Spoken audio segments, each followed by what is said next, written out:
War I, also known as the Great War, lasted from 1914 to 1918, and it was one of the most deadly conflicts in human history. The countries who were fighting against each other included Britain, France, Russia, and Italy of the Allied powers versus Germany, Austria-Hungary, Ottomans, and Bulgaria of the Central Powers. The war resulted in more than 17 million total deaths and 23 million wounded.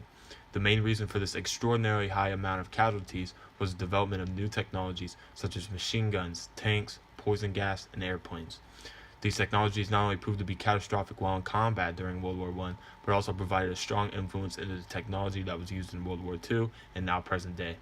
Today, we're going to look at the most important technologies that were used/developed in World War I. The automatic weapon that can fire 400 to 600 small colibri per minute. The first machine gun was designed by an American named Hiram Maxim in 1884.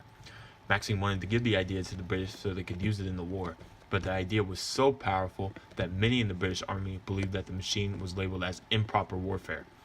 This led to Germany stealing the idea from Maxim, and when Germany put the machine gun in battle on its first day, it was so dominant that it caused over 60,000 British casualties.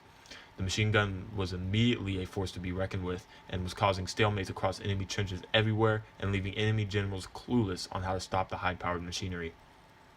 Despite the problems that machine guns were causing, Britain's development of the tank proved not only to somewhat solve the idea of a stalemate, but also caused a lot of chaos on its own.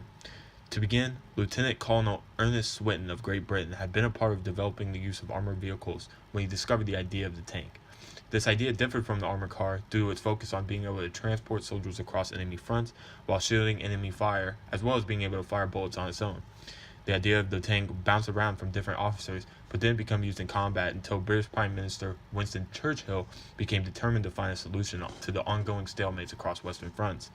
Some of the first tanks made, though, were horrendous, becoming easily stuck in mud and having armor that was easily penetrable. However, Britain soon began its design of the Mark series tanks, which were much better armored and more suitable across rough terrain than its predecessors, as well as its idea of deploying tanks in large quantities. In the Mark I's first battle, it moved past 4 miles of enemy front and caused 10,000 casualties. Soon, the tank was being copied by every nation participating in the war and was causing an extremely high amount of casualties and deaths.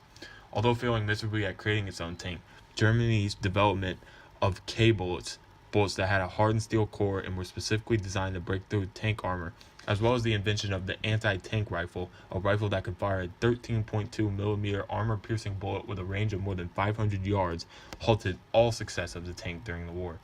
However, the tank took a catastrophic toll on enemy soldiers, causing an extreme amount of casualties, and proved to be one of the most influential developments of the war that is still a highly effective military weapon to this day. Another huge development made from the war was chemical weapons. Arguably the most lethal development in World War I, chemical weapons provide an unusual dynamic for mass destruction. These gases were used when the enemy's defense was completely breachable and were used to wipe out many people within seconds. The first gas used in the war was a tear gas from the French in 1914. Although not lethal, the gas was effective due to its ability to temporarily blind people within enemy trenches. Lethal chemical warfare began on April 22, 1915, when German soldiers infected the French with 170 metric tons of deadly chlorine gas at a battle in Ypres, Belgium. For the day, a reported 1,000 French soldiers died and another 3,000 were severely injured due to the gas. The effects of the gas on the war caused for immediate solutions, so the British began to produce gas masks. These were flannel bags with a celluloid window which covered the entire head. These countermeasures proved to be effective and slowed down the rate of casualties caused from gas. A few months later, mustard gas was being introduced.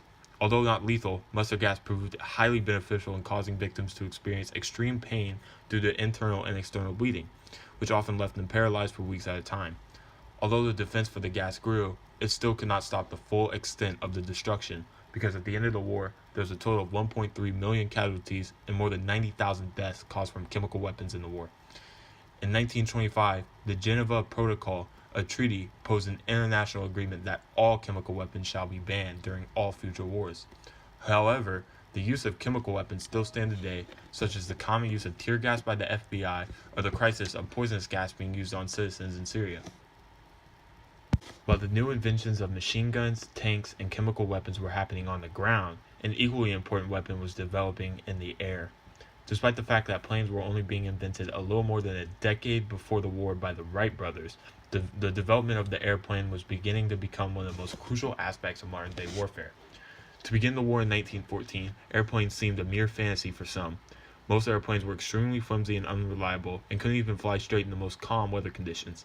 However, because of the constant stalemates happening at the ground level of the war, the idea of having weaponry airborne grew more popular.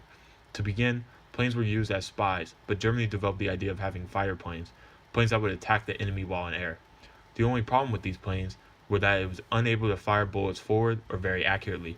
This all changed after German Anthony Fokker developed the idea of having machine guns attached and in sync with the propellers of the plane.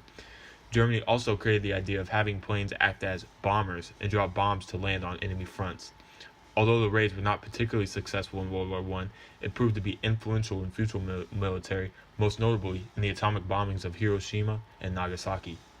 With more advanced fighter planes and smarter pilots, Germany was becoming a force in air warfare. In 1917, even when Germany was outnumbered 365 to 195 to Britain with planes, they still, in one single battle, managed to shoot down 151 airplanes with 316 crewmen, while only losing 66 planes and 119 crewmen. These airplanes developed into not only some of the most dominant military machinery, but has now become one of the world's most reliable source for long-distance transportation.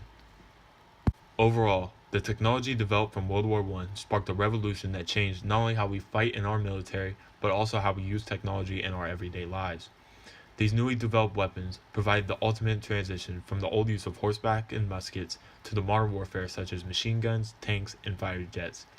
These technologies are also what, unfortunately, provided some of the most scary casualty numbers of all time, as in World War I, more than 41 million of them occurred. These technologies gave fear and horror over everyone that fought against them, and proved just how easily humankind can destroy itself if it's not careful.